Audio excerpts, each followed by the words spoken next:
Whether you're in business, trying to attract someone you like, or just trying to make new friends, we all live in a world where first impressions and social intelligence matters. So today, I'm going to cover one of my favorite books, How to Talk to Anyone by Leo Lowndes. There's 92 little tricks in here, but I'm just going to cover the first 31. But if this video reaches 200 likes, I'll make a part 2. So let's begin. The first technique is to make sure you don't flash an immediate smile whenever you greet someone. Instead, look at the person for a good second or two. Pause, soak in their persona, and then let a big, warm, responsive smile flood over your face and overflow in your eyes. Think of how a good comedian will build up to a punchline for a joke. Next, pretend your eyes are glued to your conversation partner. Don't break eye contact even if he or she has finished speaking. If you have to look away, do it slowly. But as a side note, Leo warns the men to lower the intensity level when using this on other men. Now in a group setting, watch your target partner even when someone else is talking. If this is too intense, then keep your eyes on the speaker, but every time the speaker finishes a point, let your glance bounce to your target. This technique makes your target feel like you care about his or her reaction. Next is about posture. Every time you walk through a doorway, picture an iron jaw bit hanging from the frame just slightly above your head, and imagine taking a bite out of it. This should help you straighten your posture. Practice this in your home throughout the day. For the next technique, consider giving a warm smile, your full attention, and the total body turn to everyone you meet, as if a cute baby just crawled up to your feet. Or similarly, imagine the person is like your old best friend who you haven't seen in ages. Number 7 is about not fidgeting and keeping hand motions below your head. Many believe that one of the big reasons that Richard Nixon lost to JF Kennedy in the 1960 presidential elections is because he kept fidgeting and mopping his eyebrows on live television. Technique 8 is about making it a habit to pay attention to the little things. Are they smiling? Looking away? Rubbing their neck? Is their feet pointing towards the door? You don't have to be a body language expert to pick up on what they may be thinking. Next, relax and practice visualizing yourself walking around hung by your teeth, shaking hands, smiling, and treating people like you're meeting a long-lost best friend. Next, remember to match people's mood and tone of voice first, even if they're upset or depressed. Enter people's world before bringing them to yours. The 11th is understanding that your first impression has little to do with your actual words. Just remember to avoid starting conversations with a complaint or something negative. The next technique is to wear or carry something unusual, could be small, that strangers will feel compelled to stop you and ask you, "What is that?" Next, ask a friend, the host of the party, or anyone who knows your target about some facts, and then use those as an icebreaker. "So I heard you're a famous magician where you're from." But if you don't know anyone who can give you some facts, then try eavesdropping.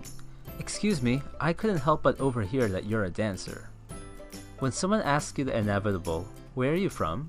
or "What do you do?" never give one-word answers and try to have it relate to the person you're talking to. Research some interesting facts on the internet. I'm an attorney from Toronto, a city with over 8,000 restaurants. Right now, I'm involved in a case where a company actually discharged a woman for taking extra maternity leave that was a medical necessity. Now, the same rules apply when you're introducing people to one another. Just remember, if you're uncomfortable mentioning someone's job, then mention their hobby or some accomplishment.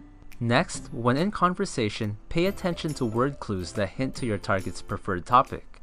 Then when possible, start talking about that topic. Some people might seem shy, quiet, or bored, but talk about a topic they like and they might not shut up. The next one was inspired by Brian Tracy. He says to picture a spotlight. In sales, if the spotlight is focusing on the product, it's not interesting to the prospect. But if the spotlight is focused on the prospect, they make the sale. So when it comes to people, let the conversation and spotlight be mainly focused on them. The next technique can help you never be left speechless again by simply repeating the last few words your conversation partner says and turning it into a question. This puts the ball back on their court. Guess what? I just started playing Pokemon Go. Pokemon Go?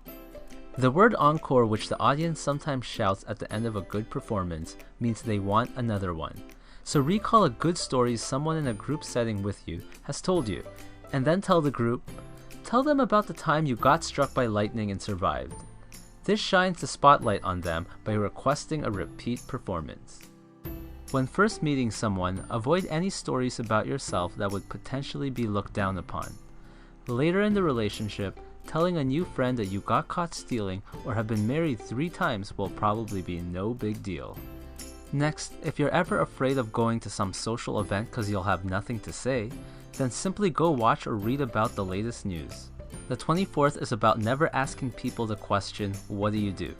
Some people are just not proud of what they do for a living, like a tax collector. Instead ask, "How do you spend most of your time?" If they're workaholics, they'll happily tell you what they do anyways. But if someone asks you what you do, ask yourself how your profession can help this person's life. For example, don't just say you're a real estate agent, say, "I help people moving into our area find the right home."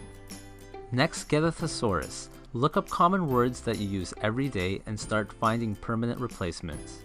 For example, many women have been called pretty, beautiful, cute, or hot enough times in their lives. Stand out and say something like, "Don't take this the wrong way, but you look ravishing." Next is killing the quick me too. Oftentimes, when we find something in common with someone, we often want to immediately say, "Me too." But Leo says to let the person keep talking and just keep asking questions while hinting you're knowledgeable about the topic for a while. When you finally do tell them, they might be shocked. Then you just flatter them by saying something like, "I was just enjoying hearing you talk. I was afraid you'd stop me if I told you." This creates a much bigger impact. As much as possible, incorporate the word "you" in your sentences. Instead of asking, "Where's the closest restaurant?" ask, "Can you tell me where's the closest restaurant?" Interestingly, therapists calculate that inmates of mental institutions say "I" and "me" 12 times more than residents of the outside world. Next, don't flash everyone with the same smile. When meeting groups of people, give a distinct smile to each person, and if one person in the group is more important to you than others, then reserve an especially big, special smile, perhaps using the one from technique number 1. Next, never use cliches of any kind, like, "I'm as quiet as a mouse." Instead, follow technique number 31 and consider just slightly changing the ones you already know. For example, switch "when pigs fly" to "when monkeys live on clouds," or "as quiet as a mouse" to "as quiet as an eel swimming in oil."